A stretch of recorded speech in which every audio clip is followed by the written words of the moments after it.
యేసు ప్రభుని గురించి నేను 2002వ సంవత్సరంలో తెలుసుకున్నాను. అంతకు మునుపు యేసు ప్రభుని గురించి నాకు తెలియదు. తెలియజేయడానికి ఎవరన్నా ట్రై చేసినా నేను వినడానికి ఇష్టపడలేదు. తెలుసుకోవాలనే ఆశ కూడా నేను కలిగి లేను. నాతో పాటు చదువుకునే నా ఫ్రెండ్స్ కొంతమంది యేసు ప్రభు భక్తి చేసేటువంటి కుటుంబాలకు చెందిన వాళ్ళు నాకు చెప్పడానికి ట్రై చేసినా వినడానికి నేను ఇష్టపడలేదు. ఎందుకంటే మేము ఆరాధించేవాళ్ళు, మేము మొక్కేవాళ్ళు బోళ్ళు అంతమంది ఉన్నారు. ఇంతమంది వదిలిపెట్టి మేము యేసు ప్రభు గురించి తెలుసుకోవాల్సిన అవసరం మాకు లేదు. అందులో మేము ఆల్రెడీ మొక్కుతున్న వాళ్ళు మేము ఇంకో దాని వైపు చూసామంటే మళ్ళీ మాకేమన్నా ఇబ్బంది పెడతారేమో అనే భయం. కాబట్టి మీరు నయం అసలు చర్చికి వచ్చి దేవుని సన్నిధిలో కూర్చున్నారు మీరు ధైర్యంగా. మా ఇంట్లో బైబిల్ పెట్టాడు, ఇక్కడే ఉన్నాడు. శివ వచ్చాడో లేదో మరి, ఎలీషా వాళ్ళ నాన్న మా ఇంటి అద్దెకున్నారు వాళ్ళు. ఒకసారి లేచి నిలబడరు, అందరూ చూస్తారు నేను. మీ బంధువు వారు కూడా మా బాబాయ్ ఉన్నాడుగా. మా ఇంట్లో కిరాయికి తీసుకున్నారు. ఇప్పుడు ఇల్లు అద్దెకి తీసుకున్నప్పుడు వాళ్ళు ఏమైనా చెప్తారు, కానీ వాళ్ళు యేసుప్రభు నమ్ముకొని మా ఇంట్లో బైబిల్ పెట్టారని మళ్ళీ మేము అద్దె కట్టించుకుంటాం వాళ్ళ చేత. బైబిల్ మా ఇంట్లో పెట్టారని కారణం చేత నిలువున ఇల్లు ఖాళీ చేయించాం, సామాన్లు బయట పెట్టించాం. మా ఇంట్లో బైబిల్ పెడతారా? మా దేవత మమ్మల్ని ఏం చేసిద్ది? అసలు మేమేమైపోతాం?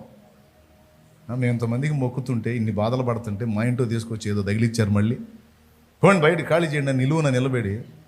3 పిల్లలు, చిన్న చిన్న పిల్లలు, భార్య భర్త మొత్తం 5, వాళ్ళ అమ్మ నాన్న వాడి చెల్లెళ్ళు మొత్తం 5, అక్క చెల్లి మొత్తం నిలువున బయట పెట్టేశారు సామాన్. అంటే యేసు ప్రభు అంటే అంత వ్యతిరేకత. అంటే ఎందుకు చెబుతున్నారంటే ఇంత రివర్స్గా ఉన్న మేము ఈరోజు ఆ పరిశుద్ధ గ్రంథాన్ని చేత పట్టుకొని ఆయనే నిజమైన దేవుడని ప్రకటిస్తూ ఉన్నాం. ఊహించలేదు కదా ఇంత రివర్స్లో ఉన్నోళ్ళు ఈ టైపులో మారిపోవటం అనేది ఆశ్చర్యమే. ఇక నా విషయానికి వస్తే మా ఇంటి మొత్తంలో భక్తుడిని నేనే. నాకు తెలుగు భాష అన్నా సంస్కృతం అన్నా చాలా ఇష్టం. సాంస్క్రిట్ సంస్కృత శ్లోకాలు చదివి పూజలు చేసేవాడు. పూజ చేయటం అంటే మామూలుగా అందరూ ఒక కొబ్బరికాయ కొట్టి ఏదో దీపారాధన చేసి సాంబ్రాణి గడ్డలు తిప్పి దేవుడా మమ్మల్ని చల్లగా చూడంటారు. అంతటితో పూజ అయిపోయింది. కానీ మన పూజ అట్ట కాదు. ఎవరికి పూజ చేసినా వాళ్ళకి సంబంధించిన పుస్తకాలు తెచ్చుకొని ఎన్ని రకాల మంత్రాలు ఉన్నాయో ఆ మంత్రాలు మొత్తం చదివి అందులో ఏ ఏ విషయాలు చెప్పారో ఆ విషయాలన్నీ చేసి ఒక రేంజ్లో చేసేవాడిని. అలాంటి నేను ఈరోజు వాటన్నిటినీ పక్కన పెట్టి ప్రభు అయిన యేసుక్రీస్తుని గురించి లోకానికి ప్రకటించేవాడిని అయ్యాను.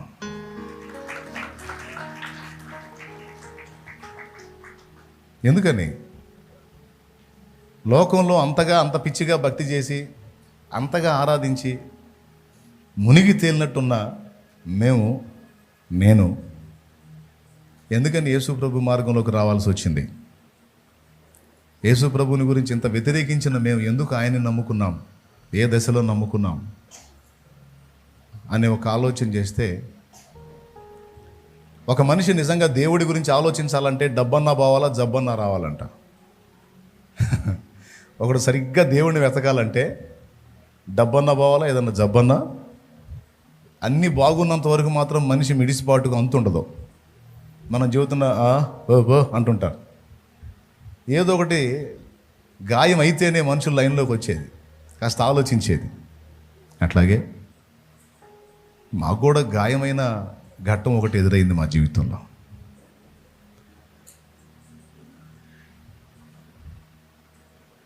మాకు తెలిసినంత వరకు ఎవరికి ఏ అన్యాయం చేయలేదు, ఎవరికి ఏ దుర్మార్గం చేయలేదు, ఎవరిని ఏ విధంగానూ మోసం చేయలేదు. మాకు తెలిసినంత వరకు కాస్త జాలి దయ కలిగి దేవుని భయం భక్తి కలిగి, సింపుల్గా చెప్పాలంటే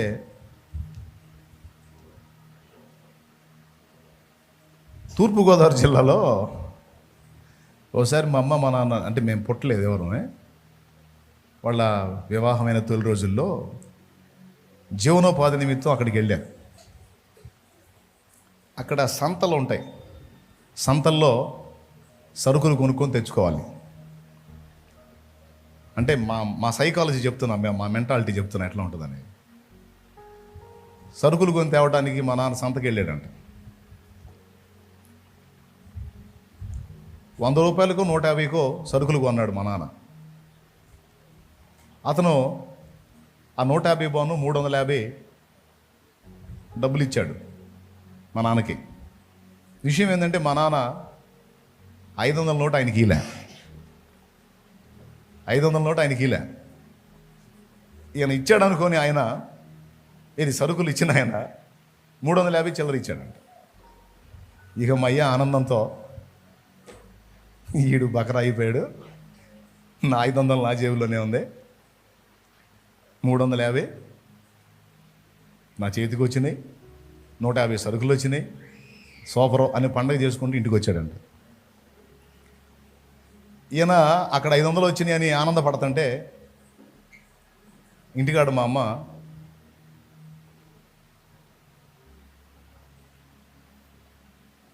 ఇల్లు ఉంటుంది కదా పాక,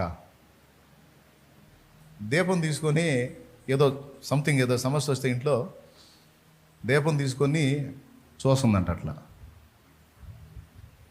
వంగి ఏదో సామాను వెతుకుతుంది దీపం పెట్టి. ఈ దీపం పైన పాక కంటుకుంది. మా నాన్న వచ్చేటప్పటికి ఇల్లు మొత్తం బూడిదై ఉంది. ఎంత లాభం వచ్చింది మా నాన్నకి?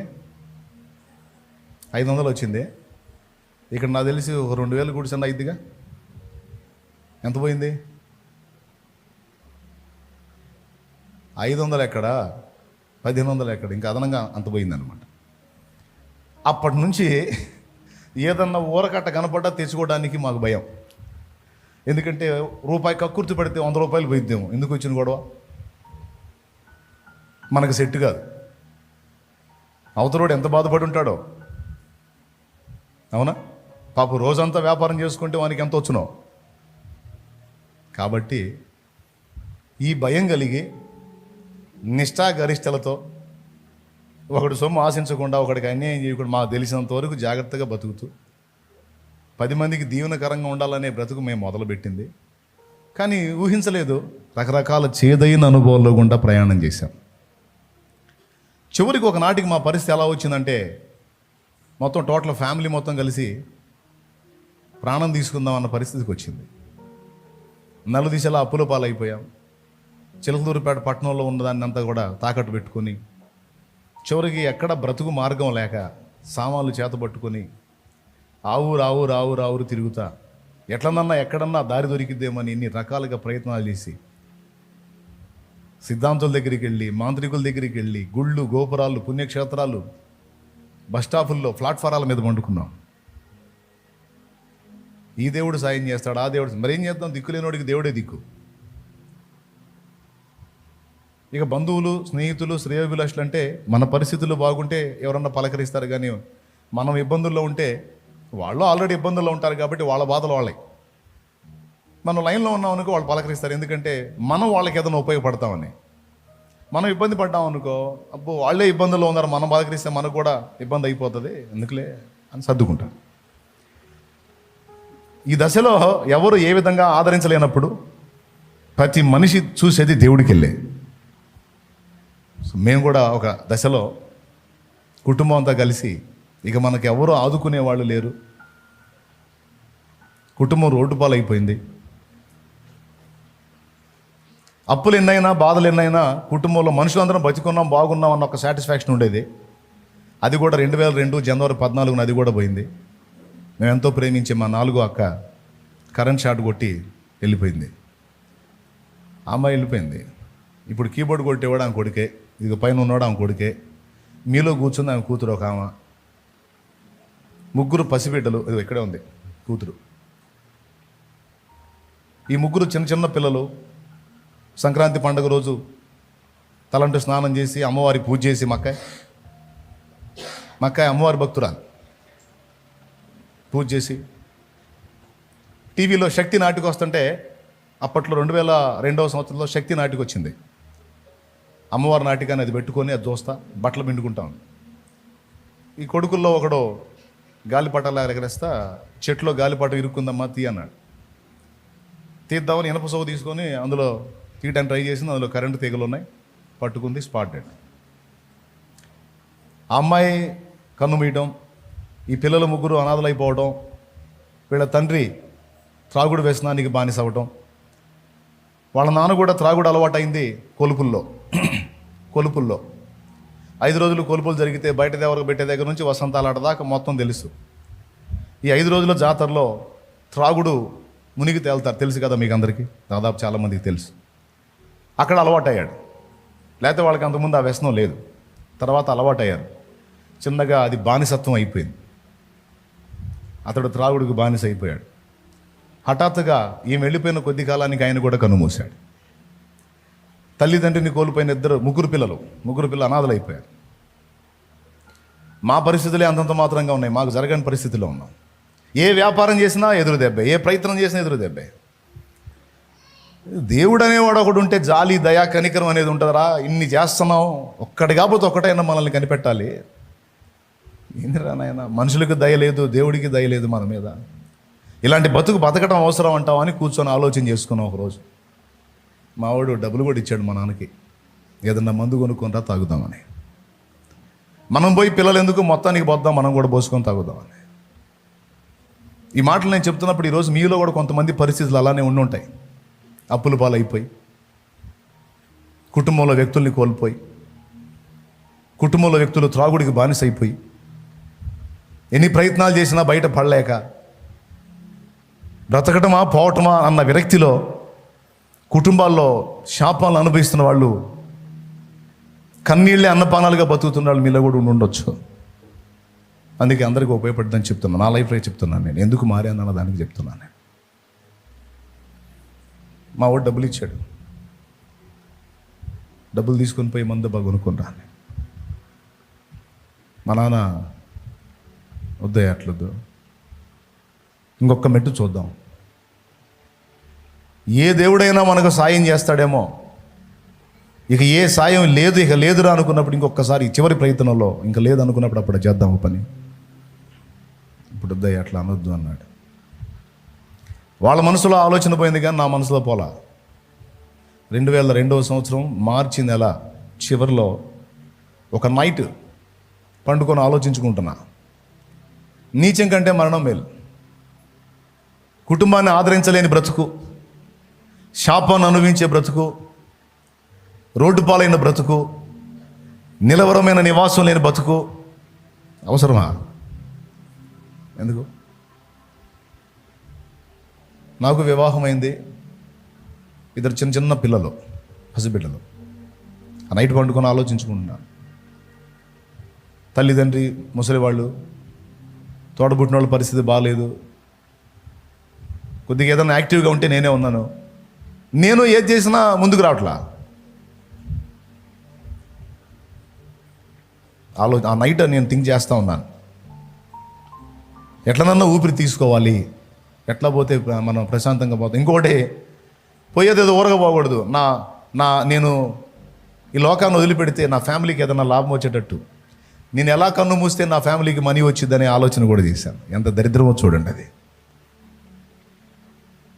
నేను ప్రాణం వదిలేటప్పుడు ఒట్టిగా పోకూడదు, నా ఫ్యామిలీకి దానివల్ల ఏదైనా లాభం రావాలి. ప్రాణంతో ఉండి సంపాదించలేము, కనీసం పోయానా వాళ్ళకి ఏదైనా ఉపయోగపడతామేమో అని ఆలోచించానండి.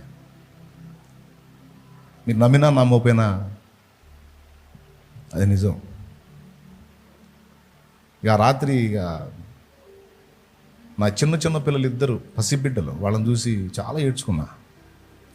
మళ్ళీ మనసుని ఎటో చేసుకుంటున్నా. ఇట్లాంటి సెంటిమెంట్లు పెట్టుకుంటే మనం తెగించి అడుగు వేయలేం, కాబట్టి మనసుని కొంచెం కఠినపరచుకోవాలని దిటో చేసుకున్నా. ఎట్లనైనా కానీ ఏదో ఒకటి చేసి వెళ్ళిపోవాలి ఇక్కడ నుంచి. ఇక నా కుటుంబం ఇక ముందు పడబోయే బాధలు నేను చూడలేను. ఇప్పటిదాకా ఫోన్లు చేసి వార్నింగ్లు ఇచ్చారు అప్పులోళ్ళు, ఇక వచ్చి సామాన్లు బయట వేసేటట్టున్నారు, రోడ్ల మీదకి షర్ట్లు పట్టుకొని లాగేటట్టున్నారు. కాబట్టి ఇక ఆ గతి పట్టక ముందే వెళ్ళిపోవాలి. మీలో అప్పుల్లో ఉన్నవాళ్ళు ఎంతమంది ఉన్నారో చేతులు ఎత్తండి. నాకు అప్పులు ఉన్నాయా అన్నోళ్ళు చేతులు ఎత్తండి. సిగ్గుపడద్దండి, మీకోసం ప్రార్థన చేస్తాను. చేతులు ఎత్తండి, అప్పులు ఉంటే చేతులు ఎత్తండి. వాళ్ళకి తెలిసిద్ది నా బాధ. అన్నం తిందామంటే అన్నం వంట పట్టదు, నిద్ర పట్టదు. ఎవడొచ్చి ఏం మాట జారుతాడో, ఏమంటాడో, ఎలాంటి పరిస్థితి ఉంటుందో, ఎలా పరువు తీస్తారో, ఏ వస్తువు తీసుకెళ్తామంటారో, తిండి పట్టదు, నిద్ర పట్టదు, ఏ పని చేద్దామన్నా మైండ్ పని చేయదు. అలాంటి దుర్భర స్థితి. కాబట్టి అలాంటి నిర్ణయం నేను చేసుకున్నానంటే అప్పులు ఉన్నోళ్ళకి అర్థమైద్ది, లేని వాళ్ళకి అర్థం కాదు. దేవుడు ఆ రాత్రి నన్ను దర్శించాడు. ఏ రోజైతే నేను ఇలాంటి ఆలోచనలు చేసుకున్నానో, వీటన్నిటికంటే ఎక్కువ బాధాకరం నేను ఎంతో ప్రేమించే సోదరి కన్నుమూయటం. ఆమె నాకు చాలా ఇష్టరాలు. ముగ్గురు అక్కలు నాకంటే చాలా పెద్దోళ్ళు. ఆ ఒక్కతే నాకంటే 4 ఏళ్ళు పెద్దది. ఆమెకి నాకు మధ్య మన అన్నాడు. నాకు స్నానం చేపించి, నాకు బట్టలు తొడిగి, అన్నం కలిపి, అన్నం ముద్దలు చేసి నాకు పెట్టిన మనిషి. ఆమె అన్నం పెట్టుకుంటే నేను కూడా పోయి కూర్చునేవాడిని. మళ్ళీ ఆమె కలిపి పెట్టేది. అమ్మ కన్నదే, కానీ ఆమె నన్ను పెంచిన తల్లిగా నన్ను ఎంతో ప్రేమ చూపింది. అక్క 4వ అక్క. ఆమె ఎడబాటు నాకు జీర్ణం కాలేదు. సో మొత్తం మీద ఆ రాత్రి నేను అలాంటి నిర్ణయం చేసినప్పుడు, నేను చేసిన పూజలు, నేనున్న నిష్టలు, ఉపవాసాలు ఉన్నా. ఈ చేతులు మీరు తర్వాత చూడొచ్చు. స్పూన్లతో హారతి ప్లేట్స్తో ఇవ్వటం కాకుండా ఆ చేతుల్లో నిప్పు కణికలు, అది కర్పూరపు కణికలు వేసుకొని కాల్చుకున్నా. ఎవరైనా కనికరించి కనీసం ఏం చేయకపోయినా, ఇదిగో నీకు నిరీక్షణ ఉంది, నీ భవిష్యత్తును గుర్చిన ఒక ఆశ కలిగిస్తారేమో, ఆ ఆశను ఆధారం చేసుకుని బతికేద్దాం అని ఆ నిరీక్షణ కోసం, ఆశ కోసం చాలా చేశాను. ఆ రాత్రి అన్ని తలుచుకొని, స్వామి పిచ్చోళ్ళ జుట్టు పెంచుకున్నాను, గడ్డం పెంచుకున్నాను, ఏంది స్వామి నువ్వు మాట్లాడట్లేదు, కనికరించట్లేదు ఏంది స్వామి అని ఒక స్వామిని, స్వామి ఇప్పటికి 5 సార్లు వేసుకున్నా, మళ్ళీ 3 సంవత్సరాలు వేసుకునే మాల 1 సంవత్సరమే వేసుకుంటానని మొక్కుకున్నా కదా స్వామి, నువ్వన్నా కనికరించవే. ఎవరెవరికైతే నేను చేశాను, ఎవరెవరికైతే నేను బ్రహ్మంగారి ద్వాదశాక్షరి మహామంత్రం 12,008 సార్లు చెప్పిస్తే స్వామి ప్రత్యక్షమవుతాడంటే, రుద్రాక్ష దండ మెడలో వేసుకొని, విభూతి రేఖలు ఒంటి నిండా పెట్టుకొని, ఉపవాసాలు ఉండి, నోటితో మంత్రం చదివితే మళ్ళీ సంఖ్యకు మర్చిపోతామేమో అని చదవటం రాయటం అట్లా చేశా. ఇంత సేటు చేసి, ఇన్ని రకాలుగా చేసి, ఇన్ని ఊళ్ళు తిరిగి, ఇన్ని ప్రాంతాలు తిరిగి, ఒక్కడికన్నా కనికరం లేదు. అసలు ఉన్నారా? అసలు నేను ఇంతవరకు సేవించింది దేవుడినేనా? దేవుడు అనేవాడు ఉంటే ఏడి ఒక్కడన్నా మాట్లాడే, ఒకడన్నా స్పందించడే, ఒకడన్నా దర్శించడే. ఈరోజు మా ఆర్తధ్వని వినేదానికి మనుషులు లేరు.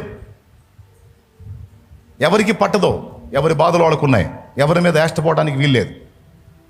దేవుడే అనుకున్నావు, ఆ దేవుడు అనేవాడు కూడా మాట్లాడలేదు. దేవుడే లేడు అని ఒక ఇరిటేషన్కి వచ్చి ఆ రాత్రి ఇలాంటి నిర్ణయం చేసుకొని కొంచెం మత్తుగిలినట్లుగా అట్లా మత్తులోకి జారాను, నిద్రలోకి వెళ్ళాను. ఆ రాత్రి నన్ను దర్శించాడు యేసు ప్రభు. నేను ఊహించలా, ఎందుకంటే యేసు ప్రభు అంటే నచ్చదుగా నాకు. తెల్లోళ్ళ దేవుడు, మాలమాదిగల దేవుడు, వాళ్ళ దేవుడు, ఏళ్ళ దేవుడు, మనకు సంబంధించినోడు కాదు. అసలు ఆ మాటలే వేరుగా ఉంటే, ఆ కథలు వేరుగా ఉంటే మనకు జల్లదు, అసలు మనకు నడవదు. అది బొట్టు గాజులు అన్నీ తీసేసి ముండమోపాళ్ళ తయారవుతుంది చండాలంగా అని తిట్టినోళ్ళంగా. మా అక్కాయి ఒకసారి పాలు పోయటానికి ఒక ఇంటికి వెళ్ళి అక్కడ ఏసయ్య మాటలు ఈయనొచ్చింది. మా అక్కాయి శివభక్తురాలు, నా పెద్ద అక్కాయి ఇక్కడే ఉంది, ఆడ ఉంది. ఆమెమో పార్వతి అను, ఆమె పేరు పార్వతిలే. ఆమె పార్వతి, హస్బెండ్ ఏమో శివుడిలాగా ఫీల్ అయ్యేదాము. ఇది ఒక రేంజ్లో భక్తి చేస్తుందాము, అలాంటి మనిషి. ఆమె అబ్బాయి నేను సంజీవ్ నగర్లో దేవదానం వాళ్ళ పాలు పెట్టాను పోతే ఆ అమ్మాయి వాళ్ళ కోడలు అనుకుంటాను యేసుప్రభు మాటలు చెప్పింది అబ్బాయి, ఎంత బాగుండేవని అబ్బాయి, నాకైతే అసలు ఖాతాలు పాలు పెట్టడం మర్చిపోయి మరి అక్కడే కూర్చొని నిన్నాను అబ్బాయి నేను అంది మా అక్కాయి. నాకు భయం వేసింది, వామ్మో మా అక్కాయిని ఏడ మొత్తం మారుతారు అని. ఇక మళ్ళా యేసుప్రభు అన్న మాట ఎత్తకుండా చెప్పాను మా అక్కాయికి. వాళ్ళు హిప్నటైజ్ చేస్తారు, వాళ్ళు మామూలు మోసాలు చేయరు, వాళ్ళు అసలు నిన్ను భయంకరంగా మోసం చేస్తారు. అమ్మాయి నువ్వేమో పార్వతిలాగా, మేము శివుడిలా ఫీల్ అవుతావు, నీ శివభక్తి వాగులో కలిసిద్ది, పొర్రపాటును కూడా వాళ్ళ మాటలు వినకూడదు, ఇంకోసారి అసలు ఆ కొంపకు నువ్వు వెళ్ళవాకు, ఎవరినన్నా పంపించు, మేయన్నో లేకపోతే పిల్లగాడినో పంపించు, నువ్వు బావాకు. ఎందుకంటే మక్కాయి కనెక్ట్ అయింది. ఇంకో 2-3 రౌండ్లు ఏందంటే ఈమెడ హల్లేలో ఏముంటుందన్న భయం. నువ్వు ఎగతాళి చేసిన వాళ్ళం కదా, నేను చెప్పే అన్ని వాస్తవాలు. అదిగో ఉంది సాక్షి, ఇక్కడే ఉంది. అమ్మాయి చేయొత్తమ్మాయి, నువ్వు లేవవసరం లేదు కానీ అదిగో ఆడే ఉంది మా పెద్దక్క. చెప్పానా లేదా? అదిగో. ఇక మళ్ళీ యేసుప్రభు అంటే దడుచునేటట్టు చెప్పా ఆ పిల్లకి. ఎందుకంటే తెలియదు ఆయన గురించి. నేను బోల్డ్ అంతమంది ఉన్నారు, మాకేం గతి లేకనా యేసుప్రభు, మాకెందుకు? కానీ ఆ రోజు దేవుడు ఎవడు, అసలు దేవుడే లేడన్న రాత్రి నేనే దేవుడను, మరి ఏ దేవుడు లేడని నాకు కనబడ్డ దేవుడు యేసుప్రభు ఒక్కడే.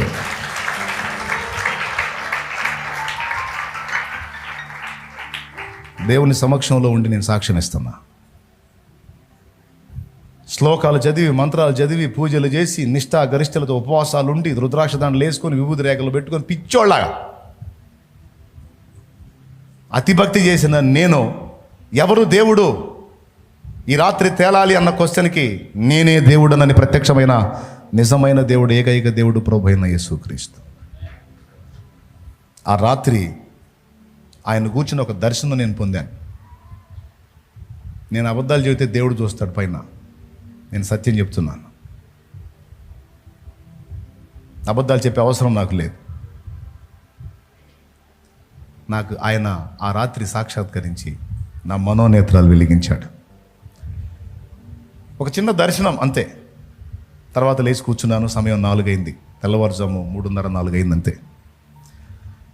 అప్పుడు నా మనసులో కలుగుతుంది, నేను ఇన్ని గుళ్ళు గోపురాలు తిరిగి, ఇన్ని పూజలు చేసి, ఇన్ని మంత్రాలు చదివి, ఇన్ని రకాల తిప్పలు పడి, ఇన్ని చేసిన వాడిని ఒక్కసారి చర్చికి ఎందుకు వెళ్ళాలా నేను? యేసు ప్రభు నాకు చేసిన దుర్మార్గం ఏంది? యేసు ప్రభు నన్ను అన్న మాటలేంది? యేసు ప్రభు నాకు చేసిన అన్యాయం ఏంది? అసలు యేసు ప్రభు నేను ఎందుకు ద్వేషించాలి? అసలు యేసు ప్రభు నేను ఎందుకు అసహించుకోవాలి? అసలు ఎవరన్నా ఒకవేళ యేసు ప్రభు నమ్ముకున్న మనుషులు తేడా అయితే కావచ్చు, కానీ యేసు ప్రభు తేడా కాదు కదా. యేసు ప్రభు నమ్మిన మనుషులు బలహీనలు అయితే అయి ఉండొచ్చు, కానీ యేసు ప్రభు ఎక్కడా తప్పు చేయలేదు కదా. ఆయన సిలువేంది అసలు? మేము ఆరాధించే వాళ్ళంతా సూపర్గా ఉంటారు, ఆయన ఏదో కొయ్య మీద ఎలాడుతూ ఉంటాడు, ఒంటి మీద బట్టలు ఉండవు, ఏదో చిన్న మొల మీద వస్త్రం మాత్రం ఉంటుంది. ఈయనేం దేవుడు? ఈయన కోసం ప్రపంచమంతా ఆలోచించడం ఏంటి? ప్రపంచంలో 60% మంది, రాష్ట్రం, దేశం, పట్టణం, పల్లె కాదు, ప్రపంచ జనాభాలో 60% మంది యేసు ప్రభుని నిజమైన దేవుడని సాక్ష్యం ఇవ్వటం ఏంటి? అసలు ఎందుకు నేను యేసు ప్రభుని అసహించుకున్నాను? ఒక్కసారి వెళ్ళి చూద్దాం అనే ఆలోచన ఆ రాత్రి కలిగింది నాకు, ఆ తెల్లవారుజాము. కలిగితే సరిపోయిందా? మళ్ళీ పెద్దోళ్ళు ఉన్నారుగా, వెంటనే వెళ్ళి మా అమ్మని నిద్ర లేపా. ఫ్యామిలీ సపోర్ట్ లేకుండా ముందుకు వెళ్ళలేము, ఎందుకంటే వీళ్ళే నరాలు వీక్నెస్ తెప్పిస్తారు. మళ్ళీ పోయినాక ఏమైనా అయిందనుకో, నువ్వు పోయావు అయింది అంటారు కదా. అందుకని ముందు పెద్దోళ్ళ దగ్గరికి వెళ్ళాలని అమ్మ దగ్గరికి వెళ్ళి అమ్మని నిద్ర లేపి, అమ్మ నేను చర్చికి వెళ్తామా అన్న. అదేందయ్యా అంది. నాకు చర్చికి వెళ్ళాలనిపిస్తుందమ్మా. మీకు ఊహ తెలిసిన దగ్గర నుంచి ఏ చేశారు, నేను మా చేత కూడా ఏ చేయించారు. నాకెందుకో రాత్రి యేసు ప్రభుని కూర్చున్నటువంటి దర్శనం కలిగింది. ఏమైనా కానీ ఒకసారి చర్చికి వెళ్ళాల్సిందే నేను అన్నాను. మా అమ్మ ఏముందో తెలుసా? ఆల్రెడీ ఒక పార్టీలో ఉన్నామయ్యా మనం, ఇప్పుడు ఇంకో పార్టీకి పోతే ఈ పార్టీ మన మీద అటాక్ చేసిద్దేమో అంది. అంటే అర్థమైందా మీకు? ఆల్రెడీ పూజలు చేస్తున్నారా మనం? అప్పటికి ఒక 25 నుంచి 30 మొక్కులు ఉన్నాయి మావి, తీర్చాల్సిన మొక్కులు. నువ్వు కూడా జుట్టు పెంచుకున్నావు, తిరుపతి వస్తానని గడ్డం పెంచుకున్నావు, ఇన్ని మొక్కులు ఉన్నాయి. మళ్ళీ ఇవన్నీ పక్కన పెట్టి చర్చికి పోతే ఇవన్నీ ఏం చేయకూడదు అంటారు వాళ్ళు. అసలుకే ఇబ్బందిలో ఉన్నామయ్యా, అక్కపోయి ఉందయ్యా, మళ్ళీ ఏమన్నా ఇబ్బంది కలిగిద్దేమో, ఎందుకు వచ్చిన గొడవలు అయ్యా అంది. లేదు, నాకు ఆయన కూర్చున్న సాక్షాత్కారం అందింది, ఆయన ప్రత్యక్షత దొరికింది, నాకు ఆయన స్పర్శ తగిలింది. నాకు లాస్ట్ అండ్ ఫైనల్ ఒక్కసారి నేను అక్కడికి వెళ్తాను, ఆ తర్వాత ఏం జరిగితే జరిగిద్ది అన్నాను. అంటే నేనేం ఆలోచించుకుంటున్నాను మా అమ్మ తెలియదుగా, నేను ఎంత విరక్తిలో ఉన్నానో, నా ప్రాణం తీసుకుందామని ఆలోచన చేశానన్న సంగతి ఆమెకు తెలియదు. ఆ తర్వాత మా అమ్మ ఒక మాట అంది, మంచి మాట, వెళ్ళయ్యా సరిపో, ఏమైతే అయిన కాడికి ఇంకేమైద్దిలే కానీ అయ్యా, జరగాల్సింది జరిగింది, ఇంక అంతకుమించి ఏం జరిగింది, తప్పు చేయడానికి వెళ్ళట్లేదుగా, దేవుడి దగ్గరికి పోతున్నావు పో, బంగారం లాంటి మాట అంది. ఆ ఒక్క మాటను ఆధారం చేసుకుని మొదటిసారి చర్చిలోకి అడుగుపెట్టాను. ఒక కొత్త ప్రపంచంలోకి అడుగుపెట్టినట్టుంది నా మనసు. సరే వెళ్ళాను, కూర్చున్నాను, చాలామంది జనం కూర్చున్నారు. వీళ్ళు ఎవరు నా కాడికి చాలా బాధల్లో ఉన్నట్టున్నారు, మొత్తం ఏడుతున్నారు అనుకున్నాను. కూర్చొని ఏడుతున్నారు వాళ్ళు ప్రార్థనలో. మన ఏ కష్టాలు అనుకుంటే మన కాడికి ఎక్కువ కష్టాలు ఉన్నట్టున్నాయి వీళ్ళకి కూడా. ఏళ్ళ మొఖాలు చూసి వాళ్ళందరూ ఎవరిని పట్టించుకోవట్లా, మోకాళ్ళు వేశారు, అయ్యా అని ఏడుస్తున్నారు, కన్నీరు గారుస్తున్నారు, ప్రార్థన చేస్తున్నారు. మనకేం తెలియదా? చర్చికి వెళ్ళేటువంటి వాళ్ళని అడిగాను, మా మంత్రాలు చదివి పూజలు చేయటం తెలుసు కానీ ప్రార్థనలు అంటే తెలియదు. యేసుప్రభుకి ఏం చెప్పాలమ్మా, ఏం చెప్పి ఎట్టా ఆయన్ని వేడుకోవాలి అని అడిగితే, మంత్రాలు అవసరం లేదు బాబా, నీ బాధలు ఏవో నువ్వెంతో ప్రేమించే నమ్మకమైన మనిషికి ఎలా చెప్పుకుంటావు అలానే చెప్పుకో, ఆయనకి ఇష్టమైతే ఆయనే నీతో మాట్లాడతాడు అంది ఓ తల్లి. యేసుప్రభు మాట్లాడతాడా అని అడిగాను నేను. ఆయన మాట్లాడే దేవుడు అందామా. నా మనసులో అనుకున్నా, నిజంగా ఆయన నాతో మాట్లాడితే ఈ లైఫ్ ఆయనకు అంకితం చేసుకోవాలనుకున్నా. ఎందుకంటే ఒక్క మాట, ఇంతవరకు నేను ఎన్ని చోట్ల తిరిగిన ఒక్క మాట, రేపటిని కూర్చున్న నిరీక్షణ ఉంది, ఈరోజు దుఃఖాన్ని బట్టి నువ్వు బాధపడొద్దు, రేపు నీకుంది అవకాశం అన్న మాట ఒక్క చోట నాకు దొరకలా. నిజంగా యేసుప్రభు అనేవాడు నాతో మాట్లాడితే ఈ లైఫ్ ఆయనకి అంకితం చేసుకుందామని మెంటల్గా ఫిక్స్ అయ్యి దేవుని సన్నిధికి వెళ్ళాను. నేను దేవుని మందిరంలోకి వెళ్ళిన తర్వాత మోకాళ్ళుని నేను కూడా ప్రార్థన చేద్దామని, మనకేం అలవాటు లేవు, మోకాళ్ళు మంటలు పడుతున్నాయి.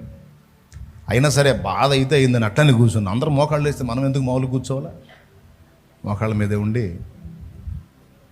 యేసుప్రభువా నిన్ను అనరాని మాటలన్నా, నిన్ను నమ్ముకున్న బిడ్డలు నా దగ్గర పనికి వస్తే వాళ్ళని చండాలంగా తిట్టా. మీరు తెల్లోళ్ళకు పుట్టారా, భారతీయులకు పుట్టారా, వాడు మొక్కే దాన్ని నువ్వు మొక్కటం ఏందిరా అని చండాలంగా మాట్లాడా. చర్చికి వెళ్తున్న వాళ్ళు మా ఇంటి ముందుగా చర్చికి వెళ్తుంటే ఆడవాళ్ళని చూసి వ్యభిచారులు, వేశ్యలు అన్నా.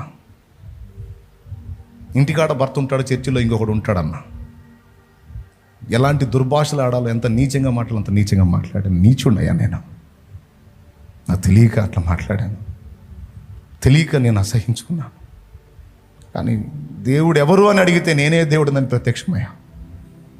నన్ను క్షమించు, నా పాపాలే శాపాలే తగిలినాయేమో, నా ఇంటి పాపాలు, నా ఇంటి దోషాలు శాపాలే తగిలినాయేమో, క్షమించయ్యా. నీకు ఆ పరిస్థితులను బట్టి పసిబిడ్డలాగా విపరీతమైన ఏడుపు ఏడ్చుకున్నా. ఎంతసేపు ఏడ్చానో ఆ ఏడుపులో. నీతో ఎలా మాట్లాడాలో నాకు తెలియదు, నా భాష నీకు అర్థమవుతుందా, నువ్వు ఏ దిక్కునున్నావో నాకు తెలియదు, నేను నీకు కనబడుతున్నానా? ఈ కన్నీళ్లు తప్ప నా జీవితంలో ఏం మిగలేదు. మనుషులకు కనికరం కలగదు, నువ్వన్నా చూస్తున్నావా? నా భవిష్యత్తు ఏంటి, నా జీవితం ఏంటి అని, నా ఇంటి పరిస్థితి ఏంటి, నా ఫ్యామిలీ, నా కుటుంబ పరిస్థితులు ఏంటని మొత్తం కలిసి ప్రాణం తీసుకుందాం అనుకున్నావయ్యా. పిల్లల్ని కూడా ఇది చేసి మేము పోదాం అనుకున్నాం, అంత విరక్తిలో ఉన్నాం. నా పరిస్థితి ఏంటని. నువ్వు మాట్లాడే దేవుడు అంట కదా, నాతో మాట్లాడతావా? ఒకసారి మాట్లాడవా? మోకాళ్ళుని ఇలాగ నేను దేవుడిని వేడుకున్నాను. తర్వాత దేవుని కృపను బట్టి ఇక వాళ్ళంతా వాక్యానికి వినటానికి కూర్చున్నారు, సైలెంట్గా ప్రార్థన ఆపేసి కూర్చున్నారు. నేను కూడా ప్రార్థన ముగించి కూర్చున్నాను. కొంత సమయానికి అటు చూడు అనే ప్రేరణ కలుగుతుంది. గోడ తట్టు ముఖం తిప్పాను. నేను మోకాళ్ళుని ప్రార్థనలో ఏ ప్రశ్నలు అడిగానో దానికి జవాబు ఆ గోడ మీద కనపడుతుంది. ఏమన్నా తెలుసా? నీవు కన్నీళ్లు విడుచుట నేను చూచితిని, నీ ప్రార్థన నేను అంగీకరించి ఉన్నాను, నేను నిన్ను బాగు చేసేదను అన్న మాట అక్కడ ఉంది. డోంట్ వరీ, నువ్వు బాధపడద్దు. నా కన్నీళ్ళు నీకు కనబడుతున్నాయి అన్నావు కదా, నేను చూసా. నా భాష నీకు అర్థమవుతుంది అన్నావుగా, నీ ప్రార్థన నేను అంగీకరించా. నా ఇంటి పరిస్థితి ఏంటి అని అడిగావుగా, నేను నిన్ను బాగు చేస్తా.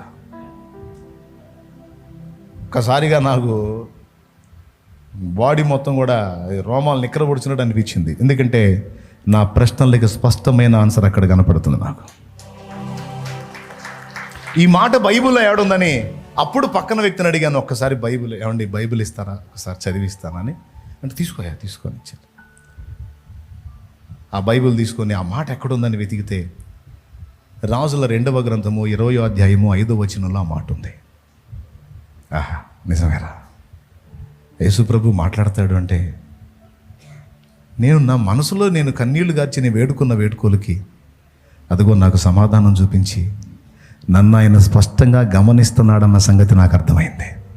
సో దేవుడు ఉన్నాడు, అది యేసుప్రభువే. ఇక అప్పటి నుంచి బైబిల్ చదవటం మొదలుపెట్టా. ఇంటికి వెళ్ళి మా అమ్మకి చెప్పా, మనకి ధన నిధి దొరికిందమ్మా అన్న. మా అమ్మ అందే, నిజంగా ఆర్థిక ఇబ్బందులు ఉన్నాగా, డబ్బులేమో దొరికినాయి వీడికి అనుకుంది. కోట్ల ధనం కంటే ఎక్కువైన దేవుడు దొరికాడమ్మా, నిజమైన దేవుడు దొరికాడమ్మా, మాట్లాడే దేవుడు దొరికాడమ్మా, మనసున్న దేవుడు దొరికాడు, మనుషులందరూ వదిలేసిన వదలని దేవుడు దొరికాడు. నిజమమ్మా. ఇక మన శాపం ఉండదమ్మా.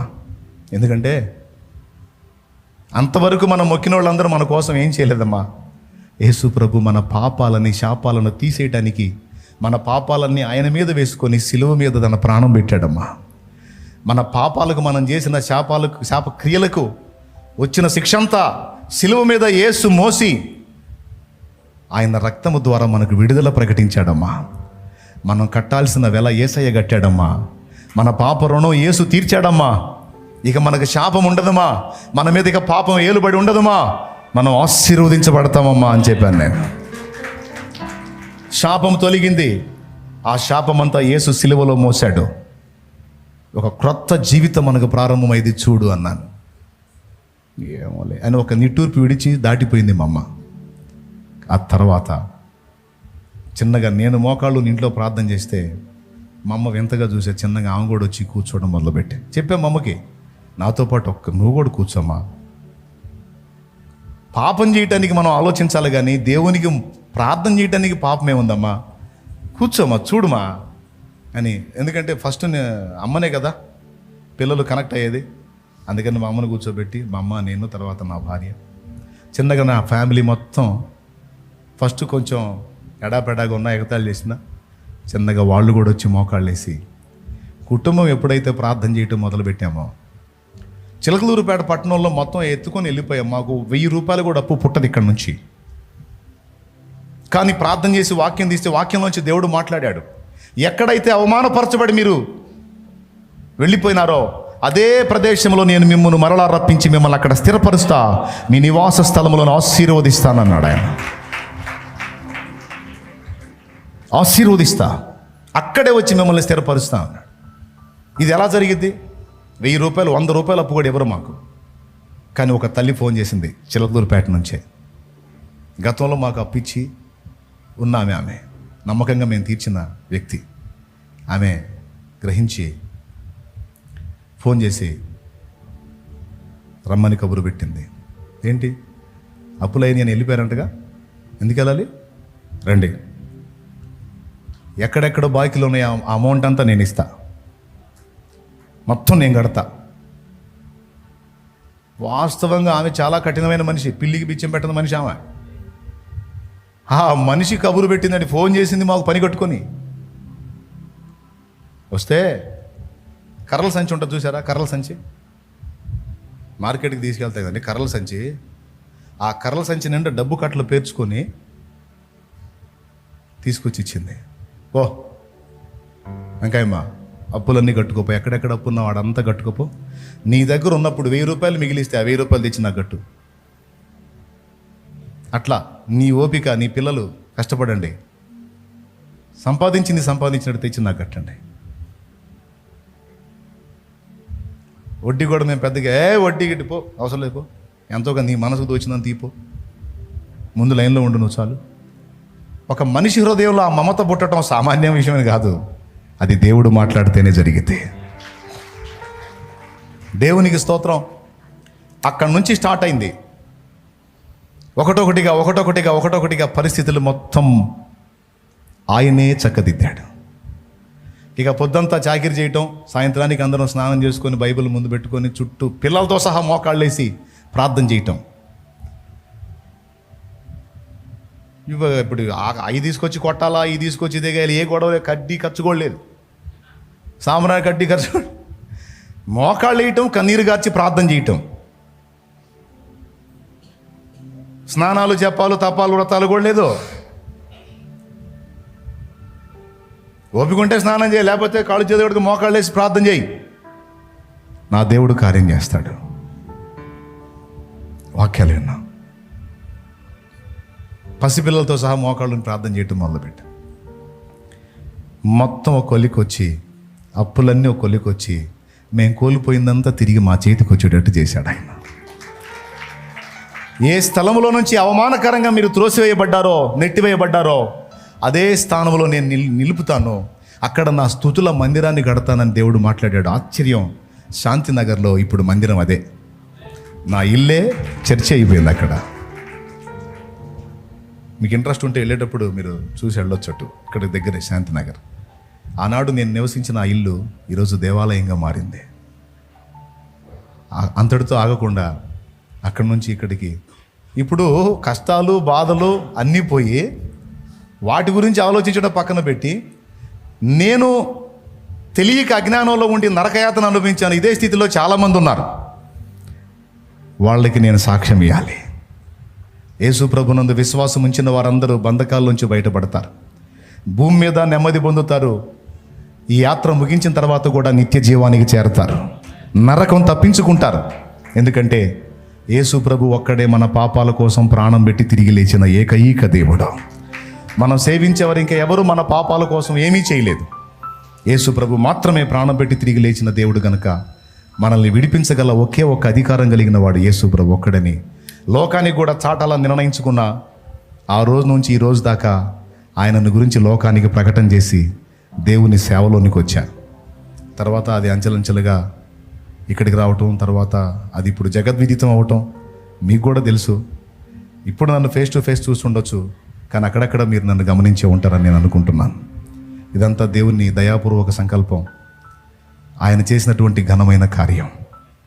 కాబట్టి మీ అందరికీ ప్రేమతో చెప్పేది ఏంటంటే, ఏ బాధలో, ఏ వేదనలో, ఏ శ్రమలో, ఏ విషయాల్లో నలిగిపోతున్నారో శాపాన్ని ఆశీర్వాదంగా మార్చి దీవెనలోని నడిపించగల ఏకైక దేవుడు యేసు ప్రభు. ఇహపర నెమ్మదిని ఇహమందును పరమందును కూడా స్థానాన్ని ఇవ్వగలిగినటువంటి వాడు యేసు ప్రభు. అందుకు నా లైఫే సాక్ష్యం. కాబట్టి నానా విధమైన వేదనల్లో, బాధల్లో నలుగుతున్న వాళ్ళు కొంచెం తలలు వంచి కళ్ళు మూయండి.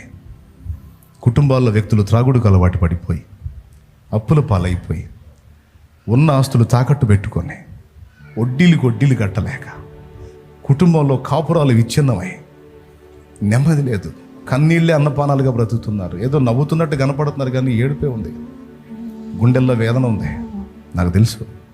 తలలు వంచి కళ్ళు మూసి, యేసు ప్రభువా, ఈరోజు నీ బిడ్డ మాటలు విన్నానయ్యా, నేను నా పరిస్థితి కూడా అంతే ఉంది, ఒక్కసారి నన్ను దర్శించు నాయన అని కళ్ళు మూసి తలలు వంచి, యేసు ప్రభువా, నా జీవితంలో కూడా నిన్ను ఆహ్వానిస్తున్నాను తండ్రి అని ఒక మాట అనమ్మా.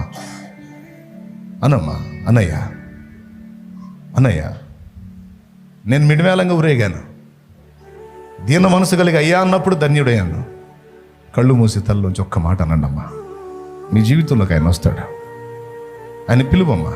యేసయ్యా, నా జీవితంలో కదా నా భర్త ఇలా ఉన్నాడు ప్రభా, నా పిల్లలు ఇలా ఉన్నారు ప్రభా, అప్పుల ఊబిలో పీకల దాకా మునిగిపోయి ఉన్నాం తండ్రి, రోగగ్రస్తమైపోయింది నా శరీరం తండ్రి, రోగాలమయమైపోయింది నా బ్రతుకు, కన్నీళ్ళే అన్నపానాలు అయిపోయినాయి నాయన, నా శాపాన్ని అనుభవిస్తున్నాను అయ్యా. యేసయ్యా, నన్ను దర్శించయ్యా, నా జీవితంలోకి రాయ్యా అని ఒక్క మాటనమ్మా. నా తండ్రి నిన్ను దర్శించడానికి, దీవించడానికి ఇక్కడికి తెచ్చాడమ్మా. ఈ పెళ్లి వంకమ్మా, ఈ పెళ్లి వంక పెట్టి నిన్ను రక్షించడానికి నా జీవితాన్ని ధన్యం చేసిన దేవుడు నీ జీవితాన్ని ధన్యం చేయడానికి ఈ వంకతో తీసుకొచ్చాడమ్మా. పరిశుద్ధుడైన మా తండ్రి, ప్రేమ కలిగిన యేసయ్య, ఈరోజు నేను నిన్ను తెలుసుకొని నేనెంత ధన్యుణ్ణయ్యాను. బాధలు ఎన్నొచ్చినా, ఇబ్బందులు ఎన్నొచ్చినా అన్నిటికీ చాలిన దేవుడవు నువ్వు ఉన్నావు. ఏది ఎంత మాత్రము నీకు హాని చేయొద్దు, నేను నిశ్చయముగా నీకు తోడై ఉన్నానన్న నా తండ్రి. నాకు ఇచ్చిన మాట చొప్పున సమస్తము జరిగించిన యేసయ్య, ఇదిగో ఈ వివాహ కార్యక్రమానికి ఎంతో ఆసక్తితో వచ్చారు. నీ బిడ్డలను ఒక్కసారి దర్శించు తండ్రి, నీ బిడ్డలను ఒక్కసారి దర్శించు. వారున్న వేదన నుంచి, బాధ నుంచి, శోధన నుంచి, కష్టాల నుంచి, అప్పుల్లోంచి, రోగాల్లోంచి ఒక్కసారి వారిని దర్శించి రక్షించు తండ్రి. ఏ విషయంలో నలిగిపోతున్నారో, ఏ విషయంలో శాపాన్ని అనుభవిస్తున్నారో అదంతా యేసు క్రీస్తు నామములో తొలగిపోయి గొప్ప విడుదల, గొప్ప సమాధానం బిడ్డలకు కలగాలి, ఆదరణ కలగాలి. వారికి నువ్వు కనబడేసాయా, నాకు కనబడి నన్ను దర్శించి నీ స్వరం వినిపించి నన్ను కాపాడావుగా, నా ఇంటిని కాపాడావుగా, లక్షలాది మందిని ఇప్పుడు కాపాడుతున్నావుగా. ఇదిగో వీరికి కూడా కనపడయ్యా, నాతో మాట్లాడిన వాడా, వారితో కూడా మాట్లాడయ్యా యేసయ్యా. వారి జీవితాల్లో ఉన్న వేదన తీసివేయ్యా, వారి కన్నీరు తుడువయ్యా. త్రాగుడుకు బానిసైపోయిన వారి సంతానం ఆ త్రాగుడు నుంచి విడుదల పొందాలయ్యా. త్రాగుడుకు బానిసైన తమ భర్తలు ఆ త్రాగుడు నుంచి విడుదల పొందాలి. వ్యభిచార పాపానికి చిక్కుబడిపోయి కాపురాన్ని గొల్ల చేస్తున్న పరిస్థితిలో ఉన్నవాళ్ళు వాటి నుంచి విడుదల పొందాలి. చిన్న చిన్న వయసుల్లోంచే సిగరెట్లు, బీడీలు, త్రాగుడు అలవాటు పడుతున్న పిల్లలు ఆ దుర్వ్యసనాల నుంచి విడుదల పొంది కుటుంబాలు పచ్చగా, కాపురాలు ఆశీర్వాదకరంగా కళకళలాడేటట్లు చేయి తండ్రి. వ్యాపారాల్లో నష్టపోయి, పనుల్లో నష్టపోయి, కష్టాల పాలైపోయి, నిలవరమైన నీడలేక అల్లాడిపోతున్న బిడ్డల్ని కన్నీళ్లు తుడు, వారిని దర్శించు, వారికి ఆదరణ దయచేయి. అన్నిటికంటే ముఖ్యంగా వారి ఆత్మ నరకానికి వెళ్లకుండా నిత్య జీవానికి చేరడానికి వారందరినీ కూడా యేసయ్యా సిలువలో నీవు కార్చిన రక్తము చేత బిడ్డలందరినీ కడిగి పరిశుద్ధపరిచి శాపం నుంచి విడుదల దయచేయమని. మరి ముఖ్యంగా ఈరోజు వివాహం జరగబోతున్నటువంటి తరుణంలో మేమున్నాం. ఆ బిడ్డల్ని కూడా దీవించి, వారు కూడా గాయపడిన బిడ్డలే, దిక్కులేని పిల్లలే, ఒక్కసారి వారిని కూడా దర్శించు. పెళ్లి కుమారుడికి తండ్రి లేడు,